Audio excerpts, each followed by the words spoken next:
আসসালামু আলাইকুম ওয়া রাহমাতুল্লাহি ওয়া বারাকাতুহু। একজন নারী জাহান্নামে যাওয়ার জন্য চারজন পুরুষ দায়ী থাকবে।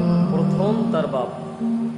যতদিন পর্যন্ত বাপের গোয়ালে থাকবে, বাপ বেঁচে থাকবে, দায়িত্ব জিম্মাদার বাপের মেয়েটাকে সঠিকভাবে দায়িত্বভাবে পালন করা।